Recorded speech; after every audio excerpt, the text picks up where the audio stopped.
Light पे एक नट डाल दे। Sound ready? Shall we start? Yeah, okay, silence. Rolling.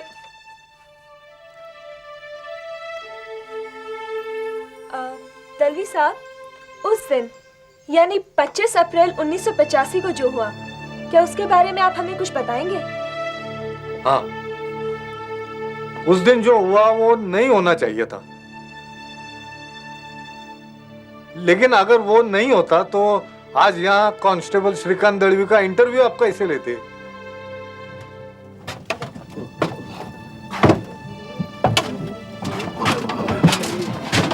आज तो गर्मी से बुरा हाल है और ऊपर से ये शादियों का मौसम। आप भी शादी में जा रहे हो क्या? अब क्या करें, ना जाएं तो रिश्तेदारों की बातें सुने और फिर उम्र भर की नाराजगी। आप दुनिया से बहुत नाराज लगते हैं। इतनी बुरी नहीं है दुनिया। मेरा ही देखो ना, मैं बहन की शादी के लिए जा रहा हूँ। अच्छा, सगी बहन। 4 महीने पहले सगाई करी थी हमने, तब भी सारा इंतजाम मैंने किया था और अब भी शादी का भी मैंने। लोनावला नॉन स्टॉप बजा रही है।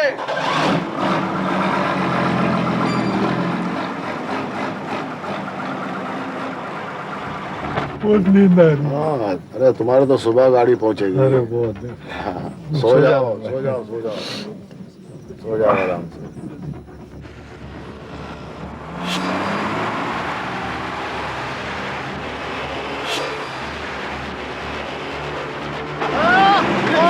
अरे वो ट्रक इनको मार गया, देखो वो गया। अरे ड्राइवर साहब गाड़ी रोको, अरे रोको गाड़ी यार। अरे घाव इतना गहरा है भैया। अरे भैया अस्पताल ही ले चलो गाड़ी को पहले। अरे नहीं नहीं, मुझे कुछ नहीं हुआ है, मामूली सी खरोच है। ये मामूली सी खरोच है क्या? खरोच छोटी नहीं बड़ी मोटी है। हाँ मेरा कहना मानो और अस्पताल में भर्ती हो जाओ। हाँ भैया अस्पताल में भर्ती हो जाओ, देखो कितना खून बह रहा है। नहीं नहीं भैया, मुझे पता है ना मुझे कितना दर्द हो रहा है। अरे भैया, पाँव फटने तक मैं वडगांव नहीं पहुंचा ना तो गड़बड़ हो जाएगी। मेरी बहन की शादी है। हाँ भैया, मैं उधर ही किसी दवाखाने में चला जाऊंगा। सामने से आते हुए ट्रक से श्रीकांत के सिर पर गहरी चोट लगी। बस चालक तथा बाकी यात्रियों के काफी समझाने के बावजूद श्रीकांत दलवी अस्पताल जाने के लिए तैयार नहीं हुआ। पास के एक डॉक्टर से पट्टी करवाकर वो वडगांव अपनी बहन की शादी करवाने पहुंच गया। इस दुर्घटना के होने वाले अंजाम से वो अनजान था। ये इधर था। लेकिन ताई, ऐसा है कि दर्द तो आदमी को सहना ही पड़ता है जिंदगी में। कभी आदमी गिर जाता है, चोट लग जाती है ना? तो कभी किस्मत चोट दे जाती है। लेकिन हर आदमी की ड्यूटी है, हर आदमी की ड्यूटी है कि दर्द को सह लेना और अपनी बदकिस्मती जो है ना उससे लड़ते रहना। और आपका दर्द क्या वो कम हुआ? हाँ हुआ ना।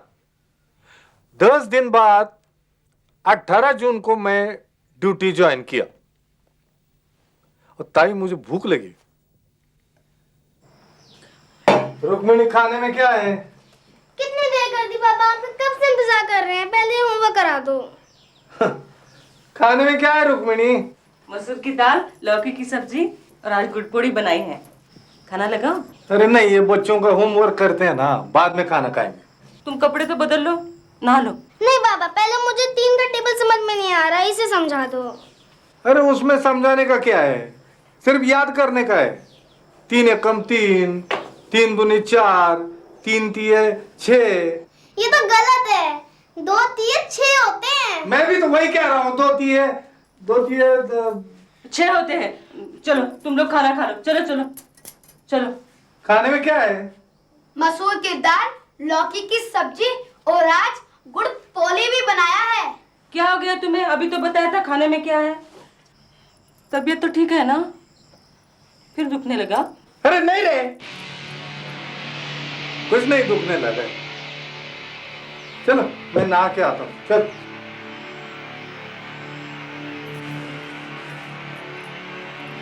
क्या हो गया तुम्हें? बच्चों के सामने क्यों चिल्ला चिल्ली? आजकल कुछ काबू में नहीं रहता मैं रुक्मिणी। खाने में भी सब गड़बड़ हो जाता है। सर दबा दो। थोड़ी देर।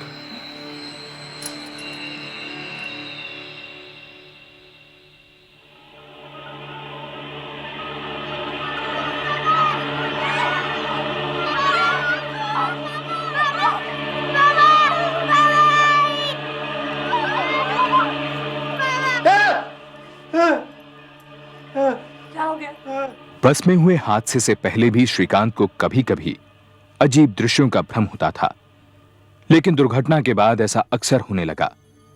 6 महीनों में श्रीकांत की हालत बद से बदतर हो गई थी। सिर दर्द के साथ उसे कमजोरी, भूख न लगना, नींद न आना, घबराहट और भुलक्कड़पन की शिकायत होने लगी।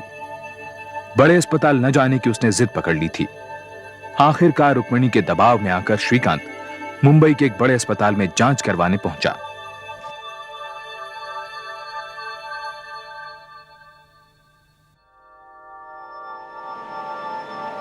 दर्द के लिए कुछ पेन किलर लिख देता हूँ और नींद के लिए कुछ ट्रैंकुलाइजर। ट्रैंक? हाँ, नींद की दवा है, इससे आराम मिलेगा, नींद आएगी। और ये दर्द की गोलियाँ एक सुबह एक शाम, और नींद की गोली एक रात में सोने से पहले ले लेना। इसके अलावा कुछ? मंडे को आपकी रिपोर्ट्स आ जाएंगी, उसके बाद डॉक्टर खरे आपका चेकअप करेंगे। ठीक, नमस्ते। क्या है सर? वो सोमवार को आफ्टरनून ड्यूटी मिलेगा तो? क्यों, मॉर्निंग ड्यूटी में क्या प्रॉब्लम है? सर वो श्रीकांत, मैं पिछले कई महीने से देख रहा हूं तुम आराम ज्यादा और काम कम कर रहे हो। अगर इतनी ही तकलीफ है तो रिटायरमेंट क्यों नहीं ले लेते? नहीं सर, डॉक्टर साहब ने भी कहा है मुझे कुछ नहीं हुआ है, मैं बिल्कुल ठीक हूँ सर। सिर्फ एक बार सर, सोमवार को मैं 1 बजे तक आ जाऊंगा सर। फिलहाल तो मैं राउंड पे जा रहा हूँ, लौट के देखता हूँ।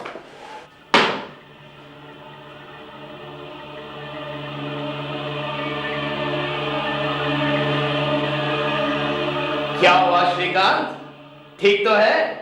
सर दबा दूं क्या? ज्यादा सियाना मत बना। काय को पंगा लेता है रे तुम लोग मेरे साथ? मैं कभी पंगा लिया तुम्हारे साथ हैं? फिर काय को मेरे पीछे पड़ते हो तुम लोग?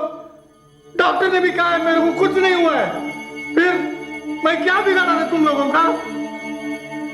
परसों मेरे वड़ा पाव में जहर किसने मिलाया रे? हाँ? हाँ?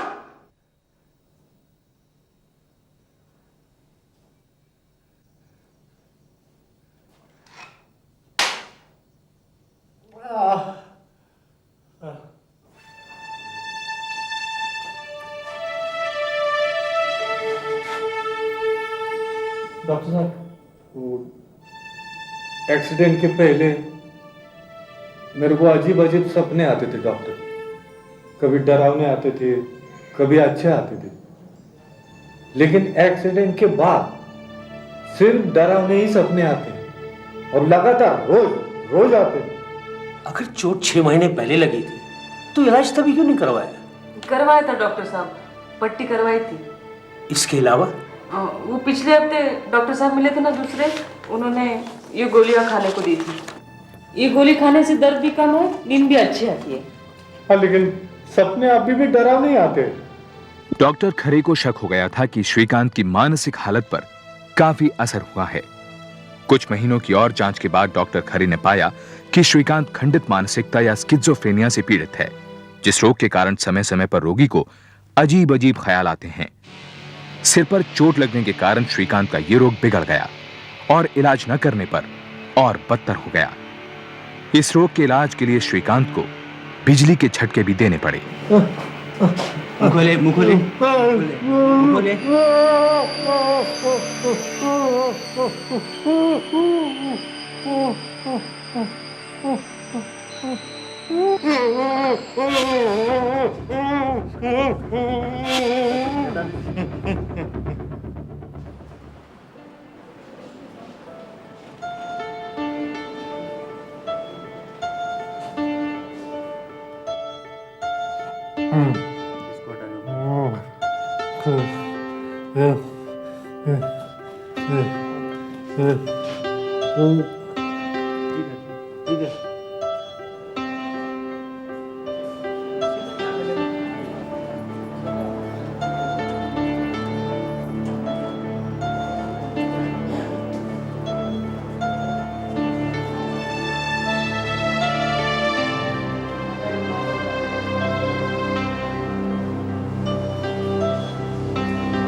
रुक्मिणी, वो बिजली का धक्का लगने से पहले ना लगता है कुछ हो जाए, भूकंप आ जाए, बाढ़ आ जाए, लेकिन वो बिजली का धक्का नहीं लगे। उससे तुम्हारी तकलीफ नहीं देखी जाती।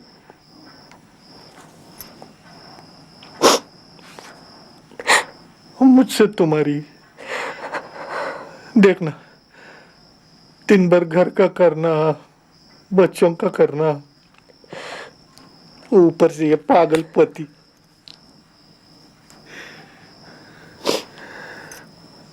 तुम्हें और कुछ दे तो नहीं पाया मैं, मुसीबतें और बढ़ा दी। कल को अगर मेरे को कुछ हो गए तो? क्यों होगा तुम्हें कुछ?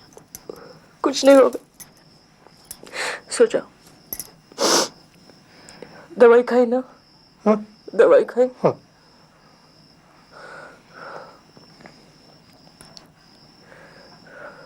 ये रुक्मिणी, एक आइडिया है। मैं तेरे नाम से एक स्टॉल के लिए लाइसेंस ले लूं तो कोई भी चीज बेचेंगे। हाँ, अरे ऊपर से कमाई भी अच्छी रहेंगी। अब मेरी तो पगार नहीं बढ़ने वाली। डॉक्टर लोग कहते हैं तुम आराम करो, तुम काम बढ़ाने की सोच रहे हो। अरे सोचना, सब्जियां बेचेंगे, नहीं तो सब्जियां और बर्तन भी बेचेंगे। मैं कल ही तेरे नाम की अर्जी कर देता हूँ। बिना लाइसेंस के काम नहीं शुरू हो सकता। क्या बात कर रही है रुक्मिणी? अरे मैं पुलिस वाला हूँ, मैं ऐसा करने लगा तो जनता क्या करेगी? अपने बच्चों को क्या सीख देंगे हम?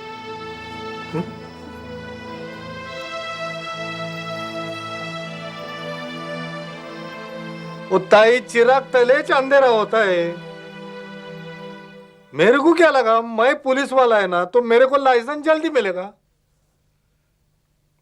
वो ट्रीटमेंट का कुछ नहीं है, वो तो मैं कर लेता था। वो इलेक्ट्रिक का शॉक, वो भी मैं सहन कर लेता था। परेशानी बहुत हुआ, लेकिन मैं सह लेता था। लेकिन ये लाइसेंस के चक्कर में जो परेशानी हुआ मेरे को, वो मत पूछो। रोज वहां जाना, रोज वहां जाने का, वो ऑफिसर लोगों से मिलने का, फिर मंत्री को जाके मिलो, उसका चिट्ठी लेकर आओ, फोन करो, उधर उनके ऑफिस के बाहर बैठो, उनका इंतजार करने का, फिर फोन करने का, फिर जाना आना, ऑफिसर से मिलने का। और 2 साल किया मैं ताई। बहुत थका दिया ये लोग मेरे को।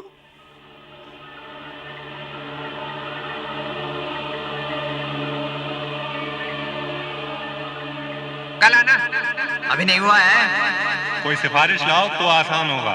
कोयलो से मिलो, गणपति की छुट्टी से नहीं लौटे हैं। फाइल मेरे पास नहीं है। हेलो हेलो, हाँ कोयलो साहब, मैं श्रीकांत दलवी कांस्टेबल श्रीकांत दलवी बोल रहा हूँ। हाँ, मैं वो अर्जी दिया था लाइसेंस के लिए, स्टॉल का लाइसेंस। हाँ, अप्रैल 83 में, 83 में दिया था। कल वो साहब, मैं कल आया था आपके पास, आप बोले कल।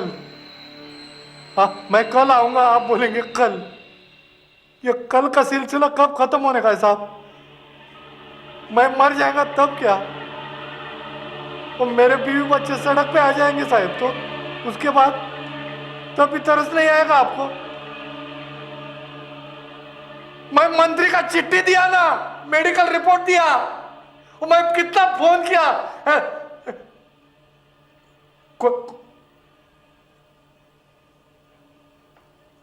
हेलो,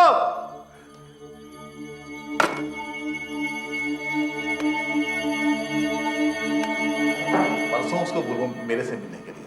हाँ, गुड मॉर्निंग कोयलो साहब। मॉर्निंग। मैं कांस्टेबल श्रीकांत दलवी।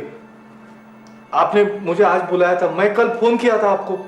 वो स्टॉल के लिए अर्जी दिया था मैं अप्रैल 83 में। मैंने बुलाया था? अच्छा, तो तुम ऐसा करो कि अकाउंट्स ऑफिसर से जाके मिलो। हाँ जी।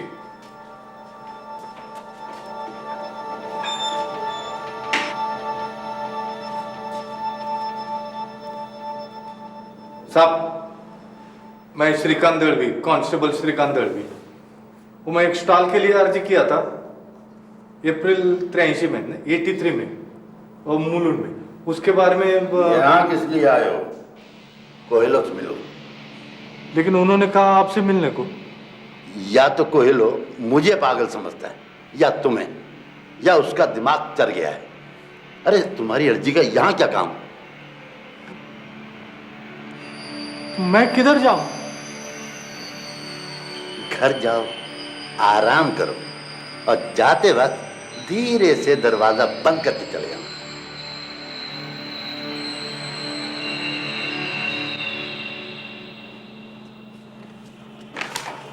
और साहब, वो अकाउंट खाली में हमारा टाइम बर्बाद मत करो। तुम्हारा फाइल अभी इधर नहीं आया है, अगले हफ्ते आके पता करना। हाँ।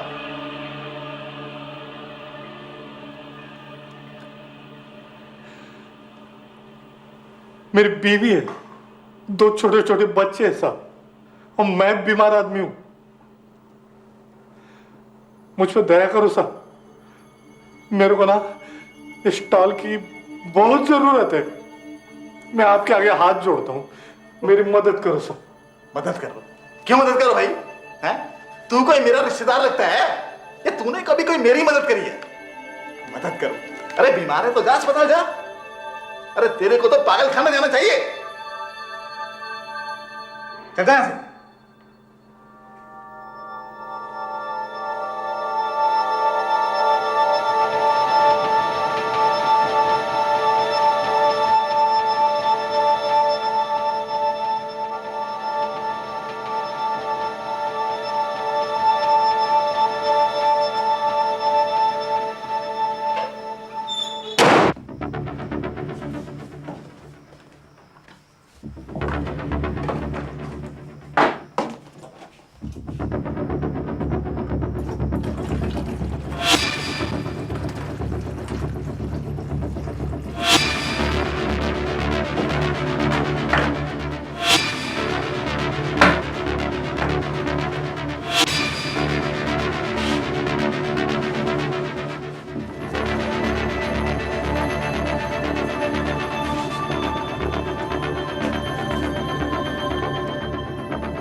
अरे ये क्या कर रहे हो? कहाँ जा रहे हो? ओ रुक्मिणी, अभी बस भी कर। मेरे को पता है ना क्या करना है क्या नहीं करना है। खिट खिट खिट खिट खिट खिट।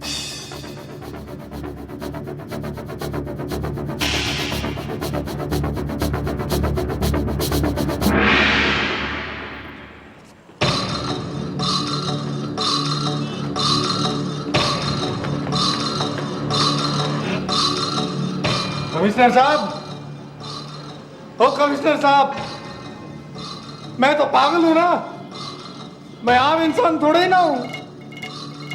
आप क्यों देंगे मेरे रुक्मिणी को स्टॉल का लाइसेंस? हाँ? मेरे बीवी बच्चे तो भूखे मरने के लायक है ना।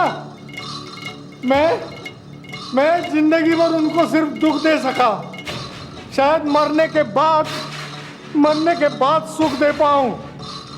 कमिश्नर साहब, मेरे मरने के बाद मेरी बीवी को स्टॉल का लाइसेंस देना जरूर देना, मेरे मरने के बाद।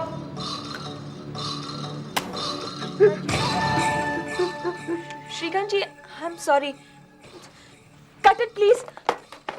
देखिए श्रीकांत जी, हमारा मकसद आपको रुलाने का नहीं था। आई एम सॉरी। हम सिर्फ ये जानना चाहते थे कि टाइम मेरे को भी नहीं मालूम था कि ये कोई पानी लाओ। सालों के बाद मेरे को ये सब याद आएगा। पानी लाओ प्लीज।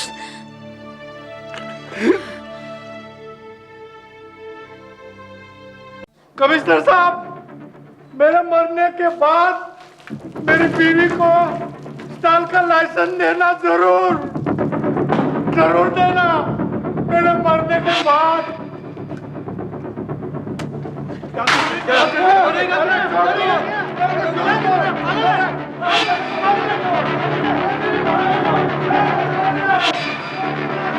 उस दिन मेरे को क्या हो गया ताई, मेरे को मालूम ही नहीं है। मैं अकेला था ना, डर गया था। रुक्मिणी बच्चों को लेकर गांव गई थी। मेरी रुक्मिणी घर पे होती तो शायद मैं ऐसा करता ही नहीं ताई।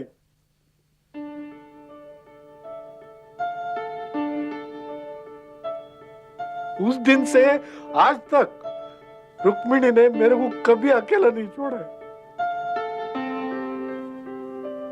श्रीकांत दलवी को आईपीसी 309 यानी आत्महत्या के प्रयास के जुर्म में गिरफ्तार कर लिया गया। एक दिन हिरासत में रखने के बाद उसे जमानत पर छोड़ दिया गया। खबर पाते ही रुक्मिणी और बच्चे कोल्हापुर से बंबई लौट आए। पुलिस डिपार्टमेंट ने श्रीकांत की तरफ सहानुभूति दिखाते हुए उसे बर्खास्त नहीं किया। भैया, ये क्या लिखा है? मुझे समझ में नहीं आ रहा। बादल कैसे बनते हैं ये लिखा है। मैं अपना होमवर्क खत्म कर लूं, फिर बताता हूँ। पापा से पूछूं? पापा बीमार हैं, उन्हें और परेशान मत कर। उन्हें ऐसा क्यों किया? क्या अब क्या उन्हें जेल में बंद कर देंगे? कुछ नहीं होगा, सब कुछ ठीक हो जाएगा। हाँ, लगेगा मुझे। दोबारा गिरफ्तारी के डर से श्रीकांत की दिमागी हालत पर बुरा असर पड़ा। इसके बावजूद उसने फिर से काम पर जाना शुरू कर दिया और अपनी जिंदगी पुराने ढंग से जीने की कोशिश करने लगा। और कैसे तबीयत है? ठीक है ना? अरे मुझे क्या हुआ है? उस सामान की लिस्ट लाया था मैं, पता नहीं कौन सी जेब में रखी है, शायद घर भूल आया। पिछले बार के भी 67 रुपए हैं। हाँ दे रहा हूँ ना।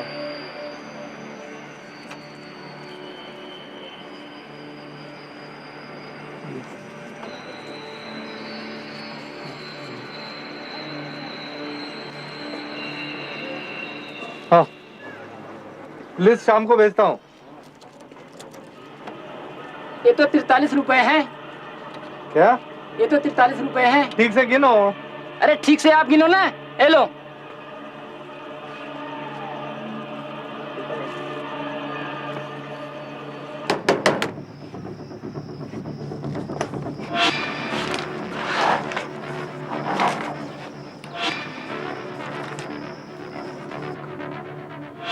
श्रीकांत को जेल से छूटे काफी समय हो गया था। उसे लगने लगा था कि यह मामला अब रफा दफा हो गया है कि अचानक उसे कोर्ट से सम्मन्स मिले कि महाराष्ट्र सरकार ने उसके खिलाफ आईपीसी 309 के तहत आत्महत्या करने की कोशिश के जुर्म में एक केस दर्ज कर लिया है।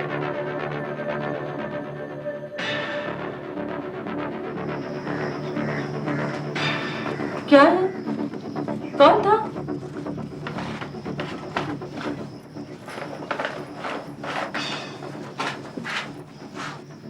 कोर्ट में हाजिर होना है। क्यों? तुमने माफी मांग ली है ना, और एसएचओ साहब ने तुम्हें माफ भी कर दिया है, तो अब क्या है? तुम जज साहब से कह देना गलती हो गई, दोबारा ऐसा नहीं करूंगा, वो माफ कर देंगे। तुम कहाँ जा रहे हो? मैं भी आ रही हूँ तुम्हारे साथ। पागलपना मत करो रुक्मिणी, मैं कोर्ट में नहीं जा रहा हूँ, मैं कहीं और जा रहा हूँ। तुम कहीं भी जाओ, मैं तुम्हारे साथ चलूंगी। बच्चे स्कूल से वापस आएंगे तो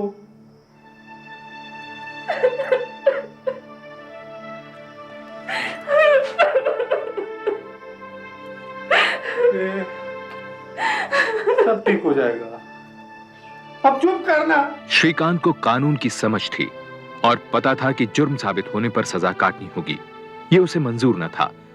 इन कोर्ट समन्स ने उसे झंझोड़ कर रख दिया। उसे समझ नहीं आ रहा था कि वो आगे क्या करे। हाँ ताई, मेरे को पता है मैंने कानून तोड़ा है, लेकिन फिर भी मैं क्या चुपचाप आराम से बैठकर कोई भी सजा सुन लेने का क्या?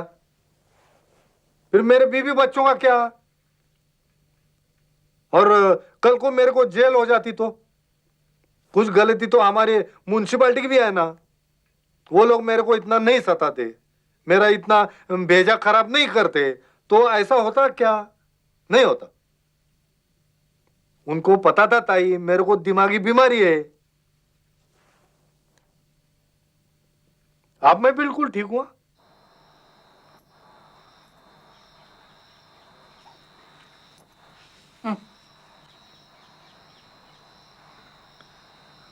रुक्मिणी, मेरे को लगता है सरकार मेरे को फांसी देगी। दवाई खा लो। अरे नहीं चाहिए दवाई वही। फिर बिजली के झटके खाने हैं?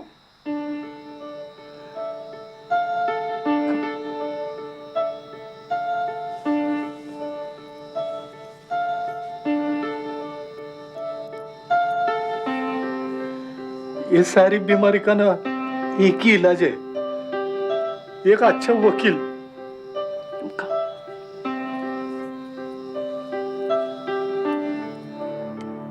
श्रीकांत की वकील के लिए खोज ज्यादा दिन नहीं चली।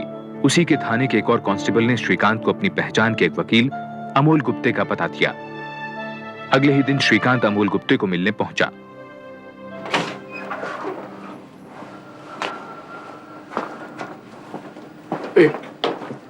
गुप्ते वकील साहब से मिलना है। तू ही जा रहे हाई कोर्ट, उनसे वहीं मिल लो जाके। कोर्ट में डर लगता है बाबा।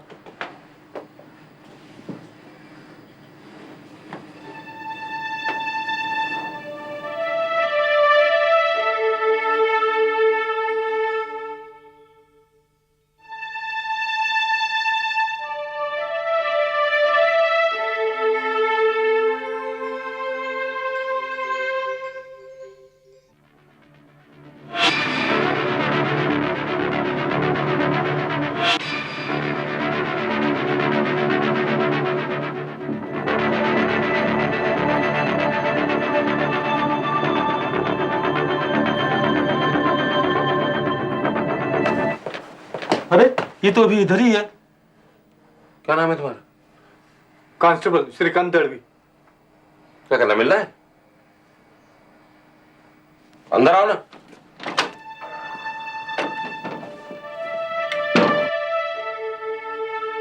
अमोल गुप्ते खुद किसी समय मेंटल डिप्रेशन के दौरे से गुजर चुके थे, इसलिए उन्हें श्रीकांत से खास सहानुभूति हुई। केस के संबंध में अमोल गुप्ते ने अपनी साइकियाट्रिस्ट डॉक्टर सबीना मेहरबानजी से मदद ली, जिनका मानना था कि आत्महत्या की कोशिश एक एबनॉर्मल घटना है और ऐसा करने वाला व्यक्ति असल में मदद मांग रहा है। बात समझा करो। मैंने तुम्हारे नाम हाई कोर्ट में एक याचिका दायर कर दी, जिसमें मैंने कहा है कि ये जो आईपीसी की धारा 309 है, ये होनी ही नहीं चाहिए, और ये याचिका हाई कोर्ट ने एक्सेप्ट कर ली है। अब रहा दूसरा केस जो सेशंस कोर्ट में चल रहा है। उसकी दोबारा तारीख नहीं लग सकती जब तक हाई कोर्ट अपना फैसला नहीं सुना देता। अब समझ गए ना? मैं तो नहीं समझ, लेकिन रुक्मिणी जरूर समझ गई होगी। ये रुक्मिणी समझ गई ना? नहीं, ठीक तरह से समझ लेना। वकील साहब, हाई कोर्ट ने फैसला हमारे विरुद्ध सुना दिया तो हाई कोर्ट देश का कानून क्यों बदलेगा हमारे कहने पे? नहीं, मैं आपसे कुछ नहीं कह रही हूँ। आप तो बड़े अच्छे हैं, लेकिन सब लोग आप जैसे नहीं होते हैं ना। ये जज साहब तुम मेरे को पागल ही समझेंगे, पागल। श्रीकांत, श्रीकांत, देखो, तुम मुझसे आज एक वादा करके जाओगे। मेरे पास कभी रोते हुए नहीं आओगे। रोने से तुम कमजोर होते हो। अगर हम हाई कोर्ट में ये केस हार भी गए तो क्या? अभी दूसरा केस तो है, वो हम जीत जाएंगे। तुम्हें कुछ नहीं होगा, मैं गारंटी करता हूं। और वो स्टॉल का लाइसेंस, उसका क्या? नहीं, नहीं चाहिए मुझे कोई लाइसेंस वाइसेंस। बस ये कोर्ट कचरे के चक्कर से छुटकारा दिलवा दो वकील साहब, प्लीज। श्रीकांत दलवी की याचिका के कारण बंबई हाईकोर्ट ने महाराष्ट्र में आईपीसी की धारा 309 के तहत चलने वाले सभी मुकदमों पर रोक लगा दी। गुप्ते वकील मेरे को बहुत अच्छे लगते थे ताई, बहुत भले आदमी थे। मेरे को लगता था कि वही एक आदमी है जो मुझे अच्छी तरह समझ रहे है ना? समझ रही ना आप? और पैसे के मामले में ताई एकदम भला मानुस। जितना भी हम लोग देने का ना उसको, वो आराम से उतना ही लेते थे। ये नहीं कि जास्ती दो, ये वो। मेरे को रुक्मिणी को लगा 5 साल के बाद पहली बार आशा की एक किरण हमको दिख रही है।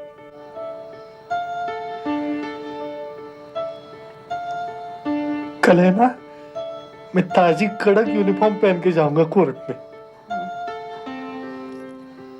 नहीं नहीं, वो सफेद लहंगा और सफेद शर्ट। हाँ, नहीं तो नई काली पैंट और बुश शर्ट। नहीं, वो मैं तो यूनिफॉर्म पहनूंगा। जज पे तो असर अच्छा पड़ेगा ना। हाँ, तुम कुछ भी पहनो, लेकिन सुनो, सुबह गणपति मंदिर जरूर जाएंगे। हाँ,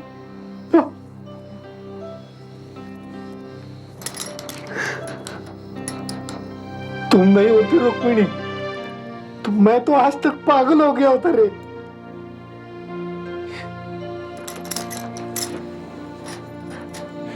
हम जीत जाएंगे। हाँ, जरूर जीत जाएंगे। सो जाओ। योर लॉर्डशिप, आईपीसी की धारा 309 के तहत आत्महत्या की हर कोशिश को अपराध मानना गलत है, क्योंकि कॉन्स्टिट्यूशन के आर्टिकल 19 और 21 हर नागरिक को अपनी जिंदगी पर पूरा अधिकार देते हैं, द राइट टू लाइफ। लेकिन योर लॉर्डशिप, आर्टिकल 19 और 21 किसी भी व्यक्ति को अपनी जान लेने का हक नहीं देते, और आईपीसी की धारा 309 भी इसका समर्थन करती है। योर लॉर्डशिप, धारा 309 आत्महत्या की हर कोशिश को एक ही नजरिए से देखती है।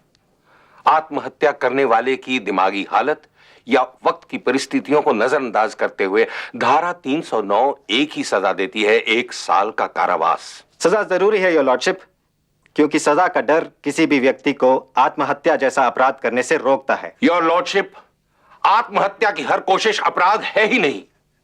यह रहा signed medical statement psychiatrist doctor Meherwan ji का। इसके मुताबिक आत्महत्या का हर प्रयास एक पुकार है, एक चीख है मदद के लिए। आत्महत्या करने वाले को सजा नहीं, मदद की जरूरत होती है, एक ट्रीटमेंट की जरूरत होती है। अदालत की बहस 4 दिन तक चली। श्रीकांत को इस बात का डर था कि अगर अमोल गुप्ते ये केस हार गया तो संविधान की धारा 309 रद्द नहीं होगी, और इसका मतलब था कि उसका अपना केस जिस पर स्टे ऑर्डर था बिगड़ जाएगा।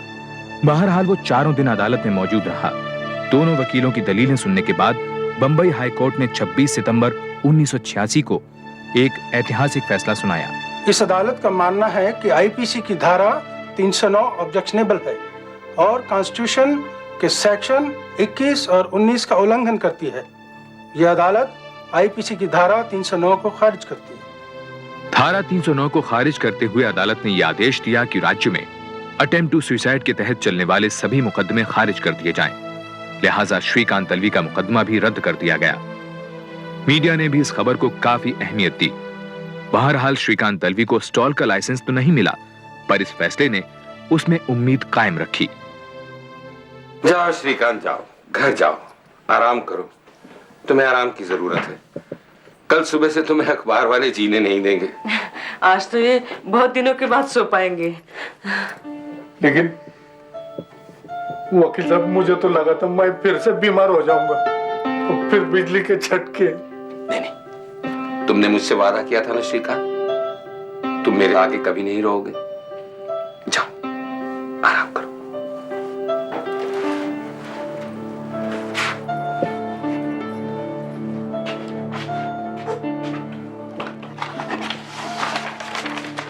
अभी क्या है ताई, इतने सालों के बाद सब जब याद करता हूं ना, तो सुनो, मेरे को लगता है कि भावना में ऐसा बह जाने में कोई बुरी बात नहीं है। आप देखो, भगवान श्री कृष्ण, द्रोणाचार्य, भगवान शंकर, सभी तो क्रोधित होते ही है ना। हाँ, हम तो क्या मामूली आदमी है।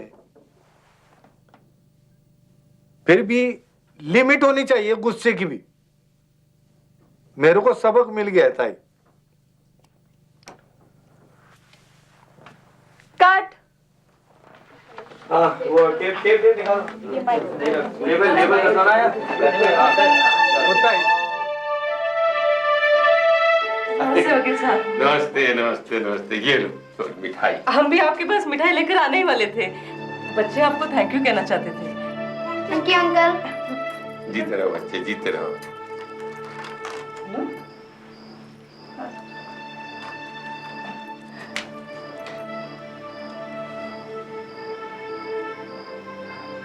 महाराष्ट्र सरकार ने बंबई हाईकोर्ट के फैसले के खिलाफ सुप्रीम कोर्ट में याचिका दायर की। अमोल गुप्ते या श्रीकांत दलवी को इस बात की सूचना नहीं मिली। सारे पहलू देखने के बाद सुप्रीम कोर्ट के एक लार्जर बेंच ने पाया कि बंबई हाईकोर्ट ने श्रीकांत दलवी के केस में फैसला सुनाते समय काफी मुद्दों को नजरअंदाज किया। सुप्रीम कोर्ट ने बंबई हाईकोर्ट के फैसले को नामंजूर कर दिया। आईपीसी की यह धारा हमारे कॉन्स्टिट्यूशन में आज भी वैसे ही मौजूद है जैसे 26 सितंबर 1986 के बंबई हाईकोर्ट के फैसले से पहले थी। सुप्रीम कोर्ट के आदेश का असर केवल भविष्य के मुकदमों पर हुआ, लिहाजा श्रीकांत की जिंदगी उस फैसले से बेअसर रही। बंबई म्युनिसिपल कॉर्पोरेशन ने श्रीकांत दलवी को स्टॉल के लिए लाइसेंस अब तक नहीं दिया है। अब श्रीकांत दलवी ने भी बीएमसी के चक्कर लगाने छोड़ दिए हैं। श्रीकांत आज भी मुंबई पुलिस में कांस्टेबल है, लेकिन स्पेशल मेडिकल श्रेणी में। अमोल गुप्ते आज भी बंबई हाईकोर्ट में वकालत करते हैं। श्रीकांत दलवी के मुकदमे के बाद ऐसा कोई बड़ा मुकदमा अमोल गुप्ते ने नहीं लड़ा है। श्रीकांत दलवी से अमोल गुप्ते की दोस्ती आज भी कायम है। इंटरव्यू लेने वाले पत्रकार ने श्रीकांत की जिंदगी के इस हादसे के बारे में एक फिल्म बनाई, जो आप लोगों ने अभी देखी।